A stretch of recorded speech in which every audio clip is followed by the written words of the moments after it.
The August sun beat down like molten lead on the red mesas of the Arizona Territory, turning every breath into an act of will. Ethan Callahan pulled the reins of his horse, Scout, halting at the edge of a canyon where shadows stretched like skeletal fingers among the pinyon pines. The silence was too absolute, too heavy. Even the crickets had gone quiet. His narrowed eyes scanned the rugged landscape sprawling before him. 38 years of life had taught him to read the signs the earth whispered: the nervous flight of crows, the absence of chipmunks among the rocks, the metallic scent that preceded violence. But it was the slow, patient circling of vultures that made his stomach knot with cold dread. "Come on, boy," he murmured to Scout, guiding him down the winding trail that cut through the canyon's slope like a pale scar. The stench hit before the sight: dried blood, stale fear, and something else, something that reminded him of the battlefields of Tennessee, where he'd learned that human suffering had its own distinct aroma.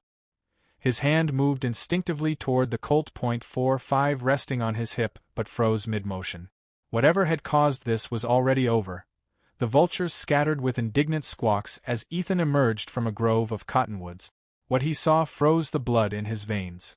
A Navajo woman hung upside down from a thick oak branch, suspended by ropes that bit into her ankles. Her jet-black hair spilled toward the blood-soaked ground, and her torn, stained buckskin dress revealed wounds that spoke of hours of agony.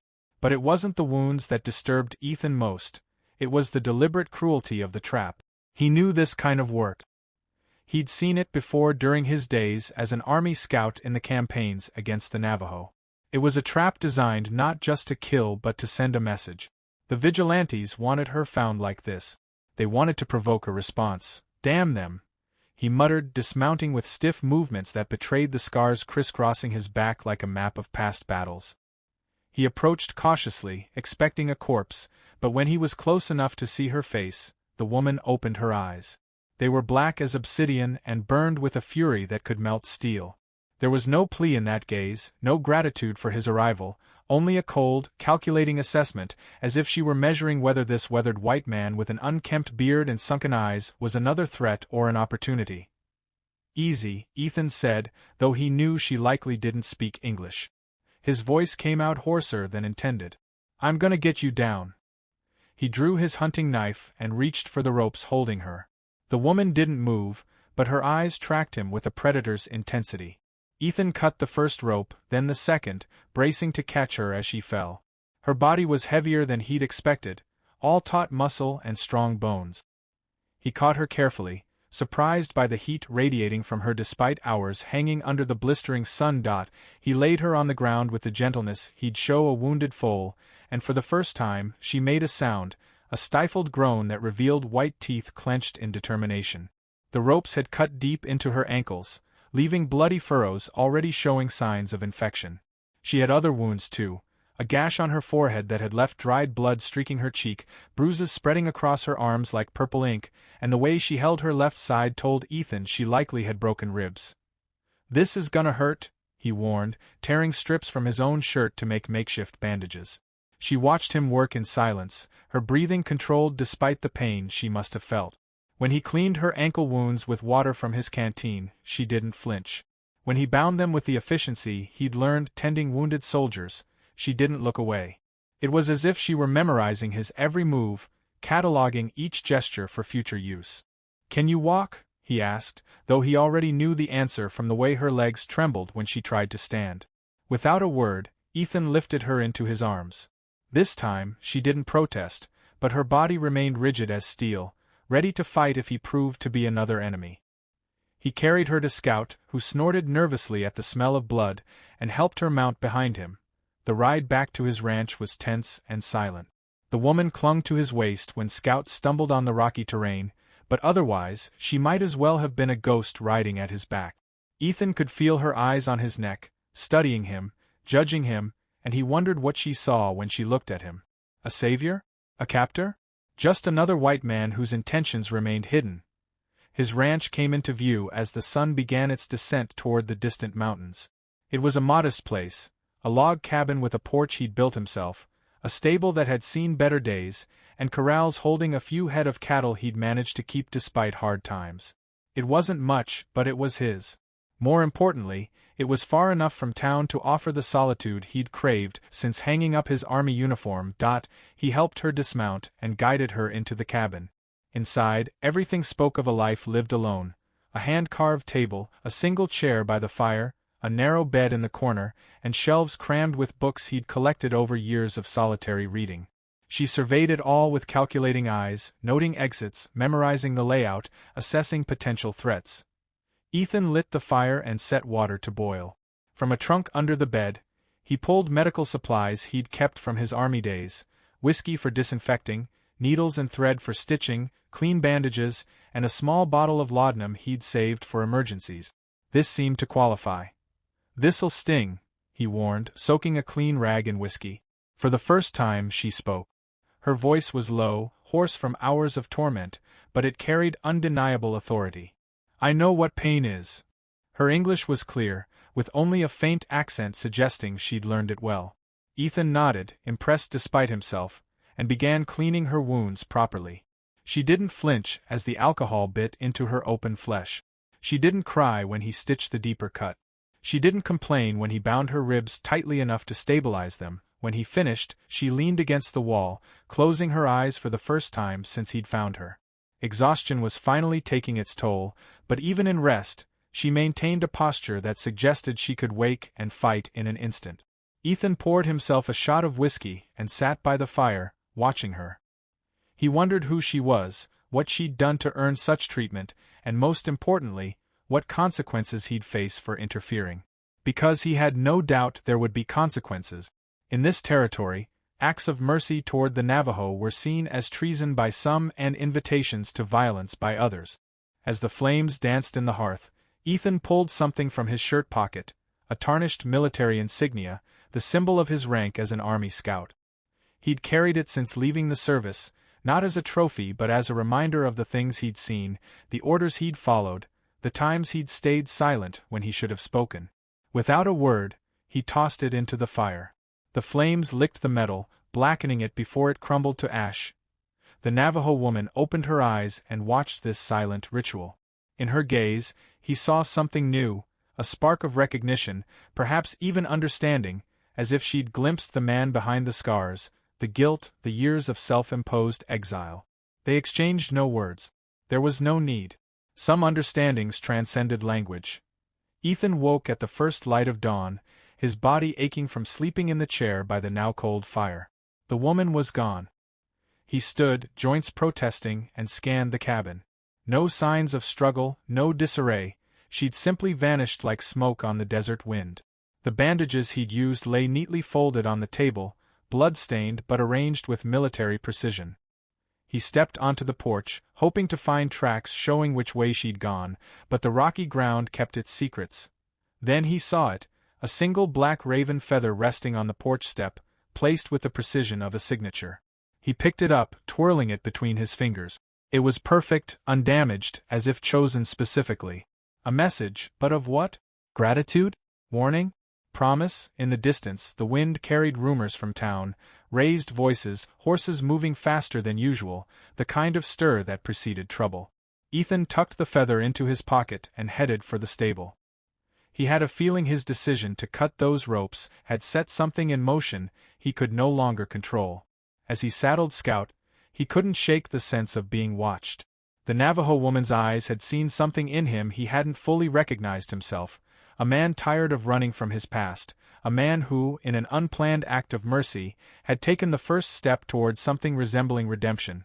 But redemption, as he'd learned on the battlefields of war, always came at a price, and Ethan suspected he'd only begun to pay it. The sun climbed high and cruel over the mesas as he rode toward town, the raven feather heavy in his pocket like a coin meant to be spent at the right moment. In the distance, dust clouds suggested riders moving with purpose, and Ethan knew the desert's silence was about to break point 4 days. That was all he'd have before the echo of his decision came back to haunt him, bringing consequences that would change not just his life but the fragile balance of power in this forgotten corner of the territory. 4 days before the true cost of mercy became clear. The sound came first, a whisper on the dawn breeze, so faint Ethan almost mistook it for the rustle of cottonwood leaves. But his instincts, honed by years of survival in hostile territory, snapped him fully awake. It was the sound of hooves, multiple, moving in formation, the disciplined cadence of seasoned warriors. Ethan slipped from his bed and edged to the window, easing back the burlap curtain. The valley stretching before his ranch was cloaked in morning mist, but the silhouettes emerging from the fog were unmistakable. Riders, many riders. His hand found the Colt at his side, but he paused as their numbers became clear.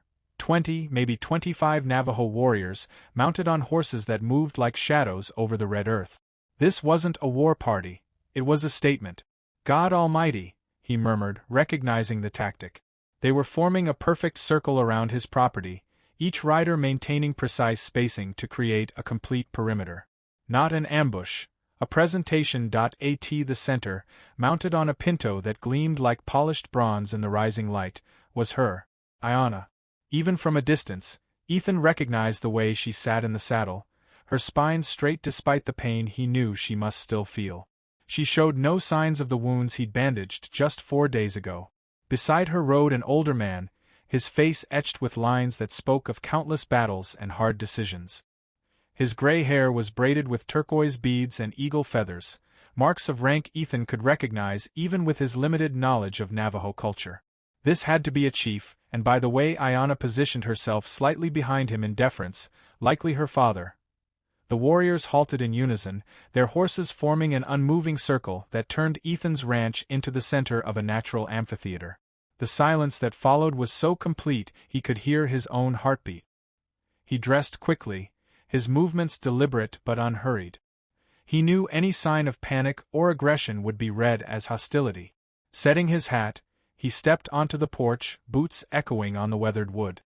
His hand stayed visible, away from his gun, though every instinct screamed to prepare for a fight. The Navajo chief urged his horse forward, close enough for conversation but far enough to show he didn't fear this lone white man. His eyes, black as obsidian and hardened by decades of conflict, studied Ethan with the intensity of a predator sizing up prey. "You are the one who cut the ropes," he said in clear but accented English, each word a declaration of dignity. Ethan nodded slowly. "That's me. I am Sila. She is my daughter." The words landed in the morning air like stones in still water, rippling with meaning far beyond their simplicity. Ethan understood instantly that this wasn't a social introduction, it was a statement of lineage, of power, of the potential consequences of his actions. "I didn't know who she was," Ethan replied, keeping his voice steady. "Only that she needed help." Iona guided her horse forward to stand beside her father. For the first time since he'd found her, Ethan saw her in full daylight. Her wounds had healed remarkably, but the scars remained, silent testaments to her ordeal. She wore new clothes, a beaded buckskin dress that spoke of her status within the tribe, her hair braided with red ribbons that signified something Ethan couldn't decipher. "Speak, my daughter," Sila said, gesturing with his hand. Iona straightened in her saddle, and when she spoke, her voice carried an authority that echoed across the valley, not just to her father but to every warrior in the circle. "This man returned what was nearly taken," she proclaimed. "In the tradition of our people, a debt of life must be acknowledged." She removed something from her neck, a necklace of turquoise beads interwoven with small bear claws and black feathers, clearly ceremonial, the kind passed down through generations. With a fluid motion, she tossed it to Ethan's feet. "You carry the protection of our blood," she continued. "Let all who see you know you do not stand alone on this land." The gesture sent a murmur through the mounted warriors. Ethan could see mixed reactions on their faces, some approving, others showing clear distrust, a few openly indignant at the idea of a white man being worthy of such an honor. He crouched and picked up the necklace, feeling the weight of polished turquoise and the softness of beads worn smooth by countless hands. It was beautiful, but more than that, it was dangerous. He knew what it would mean for the townsfolk to see a white man wearing Navajo ornaments. "It's an honor," he said simply, because any other response would have been inadequate. Sila studied him for a long moment, his eyes searching for any hint of duplicity or hidden motive. Apparently satisfied, he nodded once. "The debt is paid," he declared. "But know, white man, that the gifts of the Navajo come with responsibilities. You are known to us now." With that, he raised a hand and the warriors began to move. They didn't disperse immediately. Instead, they rode in a ceremonial formation around the ranch, each passing close enough for Ethan to meet their eyes. It was a ritual of recognition but also a warning. They were memorizing him, cataloging every detail of his appearance for future reference. When the last warrior completed the circle, Ayanna lingered as the others began to withdraw toward the hills. She rode closer, stopping just a few yards away. "The men who hung me from that tree did not act alone," she said softly, low enough for only Ethan to hear. "They carried marks that identify them. Silver coins with the symbol of a ranch. And something else." Her eyes hardened. "They smelled of expensive whiskey and soap, the kind used by men who think themselves important in your town." Ethan felt something cold settle in his gut. If Ayanna was right, his rescue hadn't been a simple act of mercy toward a random victim. He'd interfered in something much larger, something planned. "Why tell me this?" "Because the trap wasn't meant to kill me," Ayanna replied. "It was meant to provoke my people into war. And now, by bringing me here, you've become part of their game." With those words, she spurred her horse and rode to where her father and the warriors waited on the hill's crest. Ethan watched her go, the Navajo necklace heavy in his hands like a golden chain that could be both salvation and damnation. The silence after the Navajo's departure was different from the one before their arrival. This one was charged with expectation, like the air before a storm. Ethan knew it wouldn't be long before word of what had happened reached town. In a territory where rumors traveled faster than bullets, the sight of Navajo warriors encircling a former Army scout's ranch would be interpreted in ways he couldn't control. He hung the necklace around his neck, feeling the weight of the beads against his chest. It was a mark of honor but also a brand that set him irrevocably apart from the white world he'd once belonged to. As he gazed at the hills where the riders had vanished, Ethan couldn't shake Ayanna's words about the deliberate trap. If she was right, someone in town had orchestrated her torture to provoke a Navajo retaliation, and now that same someone would see the protection he'd been given as proof of treason. The sun climbed higher, burning away the morning mist and revealing the harsh clarity of the day ahead. In the distance, Ethan saw a dust cloud moving toward his ranch from the direction of town, riders approaching fast, likely drawn by reports of Navajo activity. He touched the necklace and made a decision. He wouldn't hide, wouldn't pretend nothing had happened. If the consequences of mercy were coming for him, he'd meet them standing. The dust cloud resolved into 3 riders, their horses lathered from a hard ride. Ethan recognized the leader from a distance, Sheriff Amos Reed, a wiry man who'd taken the badge more out of necessity than ambition.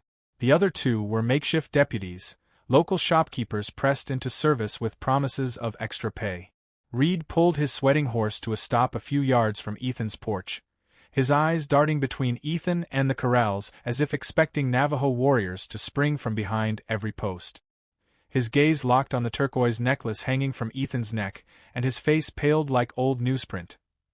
"Jesus, Mary, and Joseph," muttered one of the deputies, a storekeeper named Caldwell who'd likely never seen a Navajo up close.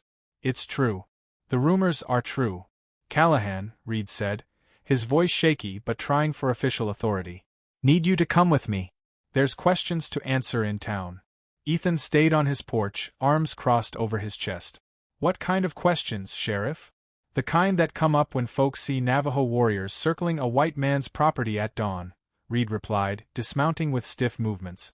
"The kind that come up when that same man's wearing Indian ornaments like he's some kind of tribal chief." "I've broken no laws," Ethan said calmly. "Maybe not." Reed stepped closer, lowering his voice to a rough whisper. "But Elias Cain's saying things about loyalty, about men who forget which side they're on.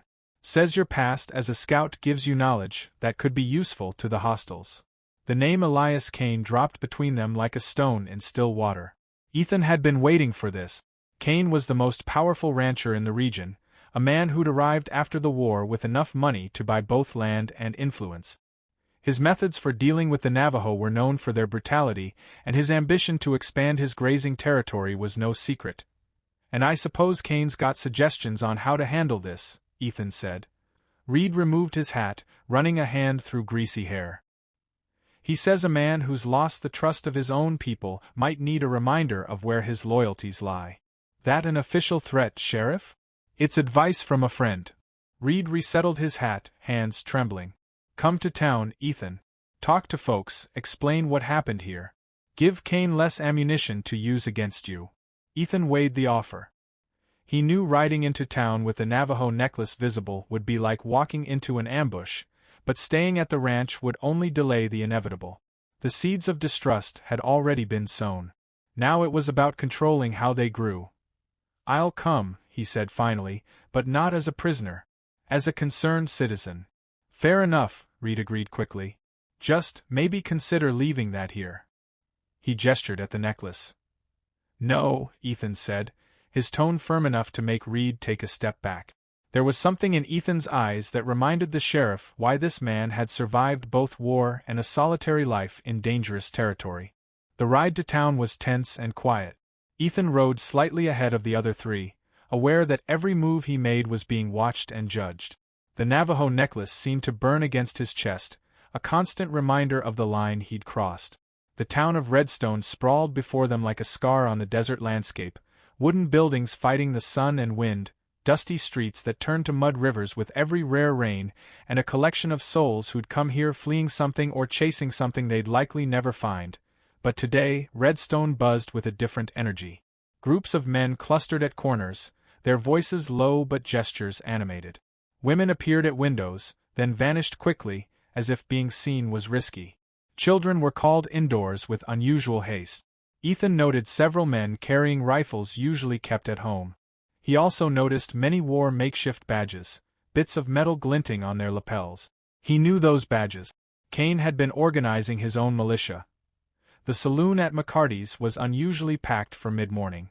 Through the swinging doors, Ethan glimpsed a crowd of faces turning toward him as Reed led him down the main street.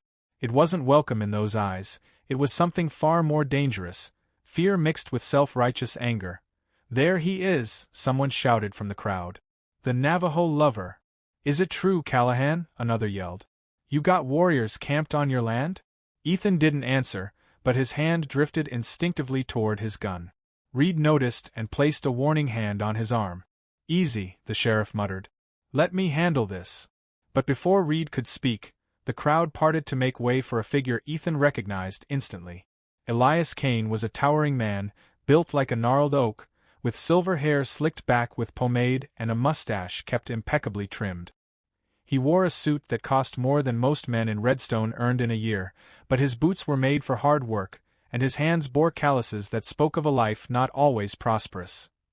"Ethan Callahan," Cain said, his voice carrying the authority of a man used to giving orders and being obeyed. "We need to talk." "Talk," Ethan replied. Cain smiled, but it wasn't warm. It was the kind of smile a predator showed before striking. "There's troubling rumors circulating, Ethan. Rumors about where your loyalties lie in these dangerous times." "My loyalties are with doing what's right," Ethan said. "What's right when your own people are at risk?" Cain's voice rose, loud enough for the crowd to hear. "What's right when you've got information on Navajo movements you could be sharing with the proper authorities?" "I've got no such information." "No." Cain stepped closer, near enough for Ethan to smell the expensive whiskey on his breath and the perfumed soap that confirmed Ayana's observations. "Then how do you explain your current adornment?" He pointed at the Navajo necklace, and the crowd murmured with a mix of fascination and disgust. "It was given in recognition of an act of human decency," Ethan said firmly. "Decency?" Cain's voice turned sharp. "You call it decency to aid the same savages who've murdered Christian families across this territory?" The crowd erupted in shouts of agreement, and Ethan could feel the atmosphere growing more volatile. But he also noticed something else. Not every face in the crowd showed hostility. Some showed doubt, even sympathy. And at the edge of the crowd, half hidden by the shadow of the bank building, he saw a familiar figure, Lydia Cain, Elias's sister and the local schoolteacher, watching with an expression he knew well. It was the same look she'd worn years ago when she questioned the decisions of powerful men around her but felt powerless to act. Their eyes met briefly, and in that moment, Ethan saw the woman he'd known before the war changed them both, a woman who believed in justice, even when it was inconvenient, who had the courage to challenge authority, even when it cost her. "Decency," Ethan said, directing his voice not just to Cain but to the gathered crowd, "doesn't ask about skin color before helping a human being in pain." A silence fell over the crowd, the kind that preceded either violence or reflection, and Ethan wasn't sure which it would be. Cain broke the moment with a cold laugh. Noble words, Callahan, but words don't protect families when warriors come in the night. With that, he turned to the crowd, dismissing Ethan as if he were a minor nuisance. But Ethan had seen something in Cain's eyes during their exchange, something that confirmed Ayanna's suspicions. This man didn't just fear the Navajo, he needed them. He needed the fear they inspired to justify his own actions. As Reed escorted him through the crowd, Ethan touched the Navajo necklace and made a decision that would change everything. It was time to stop reacting to events and start shaping them. It was time to uncover the truth about who set that trap and why. But first, he had to find Ayanna. Because if she was right about Cain, they were both in far more danger than either had imagined. Night fell over the Arizona territory like a blanket woven of silver and shadow. Ethan had waited until the town's torches dimmed to distant embers before riding out to where he knew Ayanna would be waiting. They hadn't arranged a meeting, but something in her eyes when she'd left told him they'd see each other again soon.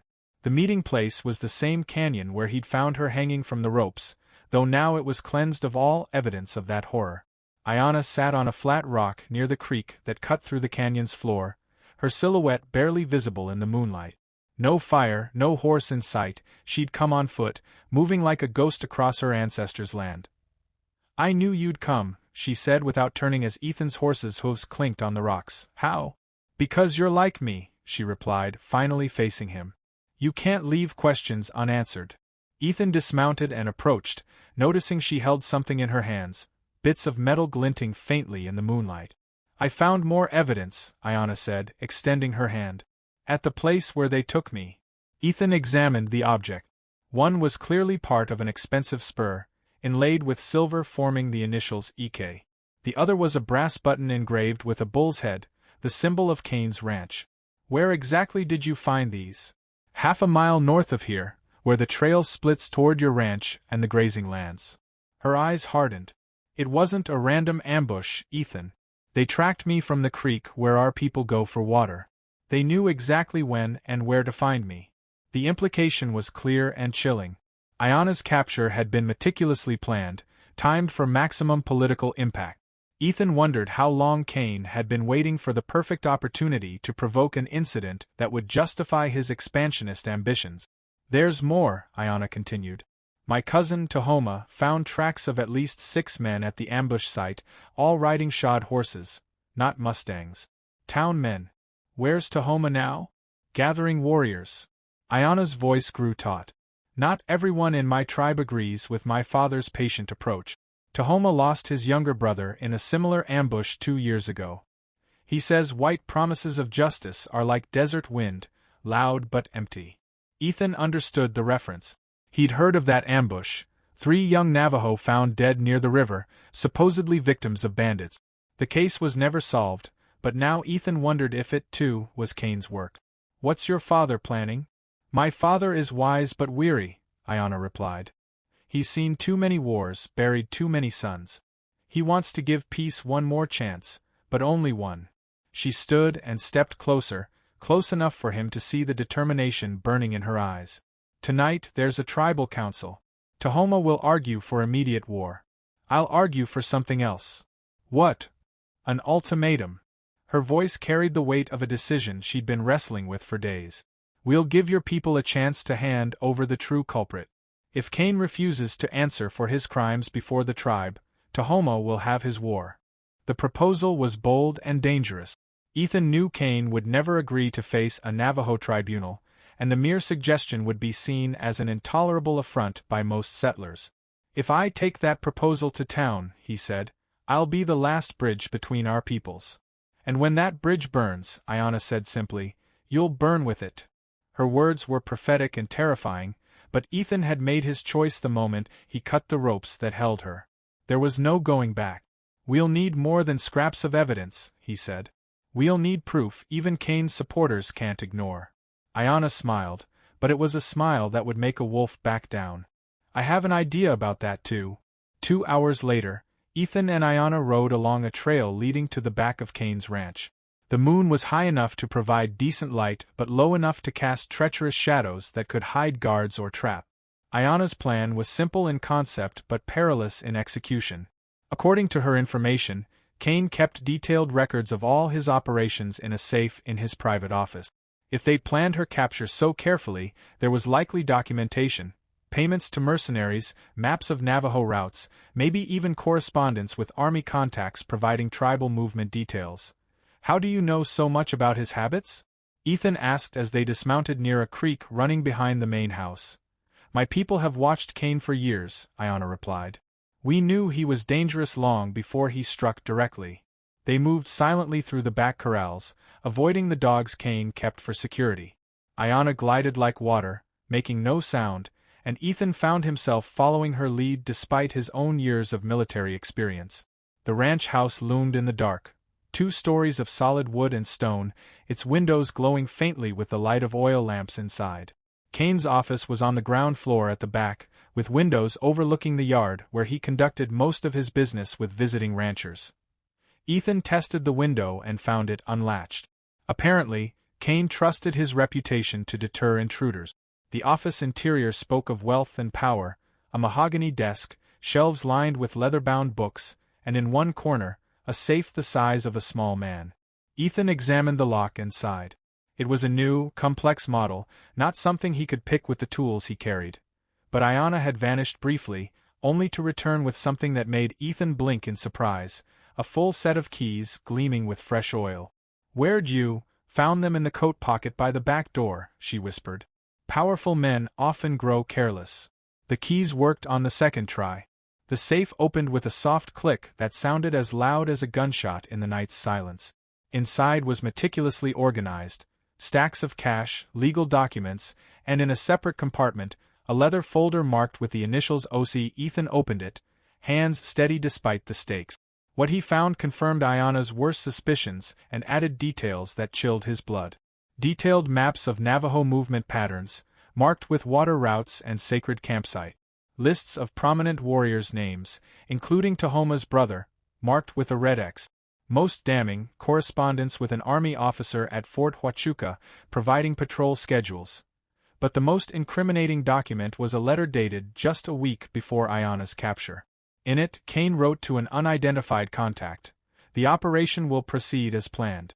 The capture of the chief's daughter will provide the necessary justification for decisive action. Ensure observers are in place to document the Navajo response." Ethan felt nausea rise. Not only had Cain planned Ayana's torture, but he'd intended to use it as propaganda to justify what amounted to a local genocide.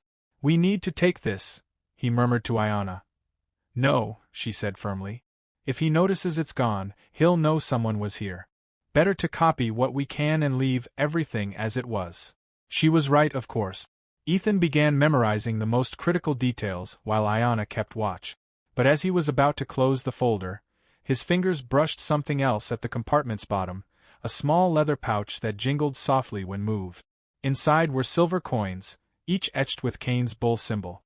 And mixed with the coins was something that stopped Ethan's heart, a traditional Navajo pendant, the kind warriors wore to identify their families in case of death in battle. Ayana saw the pendant and her breath grew ragged. "That belonged to Tahoma's brother," she whispered. "He was wearing it when he disappeared." Now they had not just evidence of Cain's conspiracy against Ayana, but proof of his involvement in earlier murders. The weight of that revelation settled over them like a granite slab. "When Tahoma sees this," Ayana began, "there'll be no stopping him," Ethan finished. They closed the safe and slipped out of the office with the same caution they'd entered. But as they rode back to neutral territory, both knew they'd crossed a point of no return. The war Cain had been orchestrating was now imminent, and they'd placed themselves squarely in the center of the coming storm. The only question was whether they could steer that storm toward justice rather than mutual destruction. Dawn found Redstone wrapped in a tension so thick it was almost tangible. Ethan rode into town with the weight of the previous night's discoveries pressing on his shoulders like a millstone. In his pocket were carefully drawn sketches of the most incriminating documents from Cain's safe, and in his mind was the image of Tahoma's brother's pendant. The plan was simple but perilous. Confront Cain publicly with the evidence, force him to answer to the community, and hope the truth was enough to prevent the looming war. It was a plan that relied on the fundamental decency of people fed a steady diet of fear and prejudice, but as Ethan reached the town's edge, he realized the situation had worsened dramatically overnight. The main street was filled with armed men, many wearing the makeshift badges of Cain's militia. Barricades had been erected at both ends of the street, and rifles gleamed from the windows of taller buildings. Redstone had become an armed camp in the span of a night. Sheriff Reed emerged from behind one of the barricades, his face pale and movements jittery. When he saw Ethan, his expression shifted to a mix of relief and panic. "Thank God you're here," he said, hurrying over. "The situation's out of control." "What happened?" Ethan asked. "Cain's saying he's got reports of Navajo warriors moving toward town," Reed replied. "Says they're coming at dawn to rescue their collaborator." He glanced pointedly at the necklace Ethan still wore. Ethan understood immediately. Cain had used the night to sow panic, turning Ethan's presence in town into an existential threat to the entire community. It was a brilliant, ruthless move. "Where's Cain now?"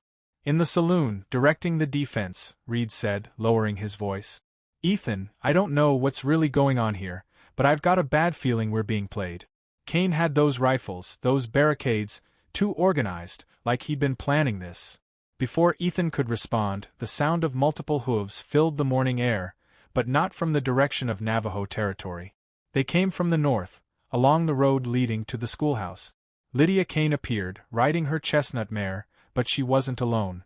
Behind her were a dozen settler families, men, women, and children who'd normally be at their farms this time of morning. Their faces showed confusion and fear, but also something else, doubt about the stories they'd been fed. "Sheriff Reed," Lydia called, dismounting. "I need to speak with you now." Ethan and Reed approached, and Ethan noticed Lydia carefully avoided meeting his eyes. But when she spoke, her words were aimed at both of them. "I've been talking to families in the school district," she said, her voice clear and firm. "Many of the supposed Navajo warrior sightings my brother's been reporting don't add up with what people actually saw." "What do you mean?" Reed asked. "I mean Martha Jenkins saw riders near her farm last night," Lydia said. "But when she described them, she said they wore cowboy hats and boots with spurs that shone in the moonlight." "Navajo don't wear silver spurs, Sheriff." The implication was stark. The Navajo warriors, terrorizing settlers, were likely Cain's militia, disguised to create the threat that would justify his response. "You're saying your brother's been orchestrating this?" Reed asked, though his tone suggested he already suspected as much. Lydia finally looked directly at Ethan, and in her eyes, he saw the woman he'd known years ago, brave, honest, willing to do right even when it cost her. "I'm saying it's time someone asked the right questions," she replied. "And I think Mr. Callahan might have some answers." Ethan knew this was the moment he'd been waiting for. Carefully, he pulled the sketches of Cain's documents from his pocket and handed them to Reed. "Sheriff, you need to see this." Reed studied the drawings, his face growing paler with each detail.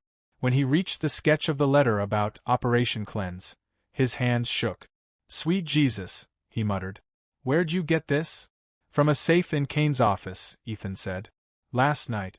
Broke in to find the truth about a crime being covered up." Lydia stepped closer, reading over Reed's shoulder. When she finished, her face held a mix of horror and determination Ethan remembered from their youth, when she'd stood up to injustice in any form. "My God," she whispered. "My brother's a monster." Before anyone could respond, the sound of confrontation erupted from the saloon, raised voices, the scrape of furniture being shifted, the metallic click of rifles being cocked. The situation was escalating fast. "We've got to stop this before someone gets hurt," Reed said, but his voice lacked conviction. It was clear he had no idea how to handle a situation that had grown far beyond his small-town sheriff capabilities. Then the sound they'd all dreaded arrived, the rhythmic thud of hooves moving in military formation, this time truly coming from Navajo territory. On the hill crest overlooking Redstone, a line of riders appeared, stretching across the horizon. Ethan could see Am Sila in the center, flanked by Ayana on one side and Tahoma on the other. Behind them, at least 50 mounted warriors waited in perfect silence. They hadn't come to attack, they'd come to observe. "There they are," someone shouted from the barricades. "The savages are here." The response was immediate and chaotic. Rifles were raised, men shouted conflicting orders, and the air filled with the kind of panic that preceded massacres. But Ethan had seen something the others missed. Ayanna had raised something in her hand, a white flag of parley. They hadn't come to fight.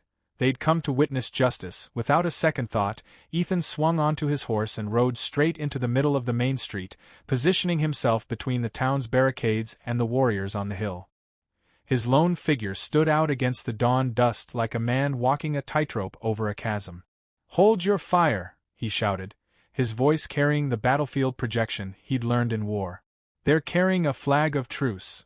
The silence that followed was fragile as glass. Ethan could feel dozens of rifles trained on him from both town and hill, but he also sensed something else: the attention of both sides, the chance that words might prevail over bullets. Elias Cain emerged from the saloon, flanked by his closest followers, his face red with fury and liquor. When he saw Ethan in the street's center, his expression twisted into something bordering on madness. "There he is," he roared. "The traitor who's brought the savages to our doorstep." "The only treason here is yours, Cain," Ethan replied, his voice ringing across the street. He raised the sketched documents above his head. "I've got proof of your crimes." "Lies," Cain bellowed, but there was a tremor in his voice that suggested he knew exactly what Ethan was talking about. Lydia stepped out from behind the barricade where she'd been sheltered and walked to stand beside Ethan, a courageous act that shifted the entire dynamic of the confrontation. "They're not lies, Elias," she said, her voice clear in the morning air. "It's time you answered for what you've done." The silence that followed Lydia's words hung over Redstone like thick honey, sticky with possibility. Ethan felt the weight of every gaze: the settlers behind the barricades, the Navajo warriors on the hill, Lydia at his side, and Elias Cain before him, his eyes now glinting with the desperation of a cornered animal. Sheriff Reed stepped forward cautiously, the sketched documents still trembling in his hands. When he spoke, his voice carried the fragile authority of a man finally choosing a side. "Elias Cain," Reed said, his words echoing in the morning air, "in the name of the law of the Arizona Territory, I arrest you for conspiracy, murder, and inciting violence." The effect was immediate and dramatic. Cain's followers, who had been feeding off his charisma and promises of easy victory, began to falter. Some lowered their rifles, others looked confused, as if waking from a dream turned nightmare. But Cain wasn't ready to surrender. His hand twitched toward his pistol, and for a terrible moment, Ethan thought the confrontation would end in the kind of violence they'd all been trying to avoid. No, the voice that cut through the tension didn't come from any of the men present but from an unexpected source. Tahoma had descended the hill, not in the furious gallop Ethan had expected, but in the ceremonial stride of a warrior come to witness justice. He stopped a few yards from where Ayanna waited, dismounted, and walked to the street's center with movements that spoke of absolute control over his rage. In his hands, he held something that made Ethan's blood run cold, the pendant of his dead brother, not a sketch this time, but the real object, gleaming in the sunlight as tangible evidence of Cain's crimes. "This," Tahoma said in accented but clear English, raising the pendant for all to see, "belonged to my brother, Nalish. He wore it when he was killed by this white man's dishonorable men." The sight of the physical evidence hit the crowd like a fist to the gut. It was no longer about sketches or rumors. It was an object many settlers had seen before, a symbol of a young life lost, now accusing them from beyond the grave. "How did you get that?" Cain demanded, but his voice had lost all authority, sounding like a man watching his world collapse. "We found it in your safe," Ethan replied, "along with evidence of all your other crimes." Cain's eyes darted around, seeking support in the faces surrounding him, but what he saw must have been like staring into a shattered mirror. His own followers now looked at him with disgust and betrayal. He'd built his power on lies, and when those lies crumbled, nothing remained but a small, cruel man who'd been willing to start a war to hide his crimes. "You don't understand," Cain said, his voice turning desperate. "Everything I did was for this community's future. The Navajo will never let us live in peace. It was only a matter of time before they attacked." "The only one attacking anyone here is you," Lydia replied, her voice slicing through his excuses like a blade. "And you did it in our name, lying about our fears to justify your greed." Sila chose that moment to descend the hill, but he came alone, leaving his warriors as observers. His presence transformed the confrontation from a settler squabble into something larger, a trial spanning both cultures. He approached where Tahoma held the pendant and examined it with eyes that had seen too many wars and buried too many sons. When he spoke, it was first in Navajo, words that sounded like a prayer or perhaps a vow. Then he turned to the gathered crowd and spoke in English. "My son, Nalish, was a peacemaker," he said, his voice carrying the weight of paternal loss but also the dignity of a leader who'd learned to turn pain into wisdom. He believed our peoples could share this land without blood. He died trying to find water in neutral territory to avoid conflict. His eyes locked on Cain, and there was something in that gaze that made the larger man shrink. "You killed him, not because he was a threat, but because he represented the possibility of peace, and peace threatened your plans for war." Sheriff Reed moved closer to Cain, his hand resting on his pistol. "Elias Cain, I order you to surrender." For a moment it seemed Cain might comply. His shoulders slumped, as if the weight of his crimes had finally crashed down. But then, in a last act of desperate defiance, his hand shot toward his gun. The response was instant, but not from where Ethan expected. Lydia moved forward, not to protect her brother, but to place herself between him and the others, her arms outstretched in a gesture that was both protective and restraining. "Enough," she shouted. "No more violence. No more death." Her courage broke the moment's spell. Cain froze, his pistol half drawn, staring at his sister with an expression of utter defeat. Slowly, he let the gun slide back into its holster. "All right," he muttered. "All right." Reed stepped forward, removing Cain's weapon and cuffing him with movements that spoke of relief as much as authority. The crisis had passed without a single shot fired, but Ethan knew the real test was still to come. Preventing violence was only the first step. Building something lasting from the wreckage would take far more. 3 weeks later, Redstone had taken a shape no one could have predicted on the day of the confrontation. Elias Cain had been transported to Tucson for trial, where the evidence against him proved even more extensive than anyone had imagined. His web of crimes spanned the territory, implicating corrupt army officers and dishonest merchants in a conspiracy that had operated for years. Ethan found himself in an odd position, no longer an outcast but not fully accepted either. The Navajo necklace he still wore marked him as something unique in the territory, a bridge between worlds that had been at war for generations. Lydia had taken control of her brother's holdings but did something that shocked everyone. She offered to return lands Cain had illegally acquired to their original owners, whether swindled settlers or traditional Navajo territory. "It's the right thing," she said when asked about her decision. "My brother built his empire on lies and blood. It's time to build something better." The schoolhouse she ran had become more than a place of education. It transformed into a hub of cultural exchange.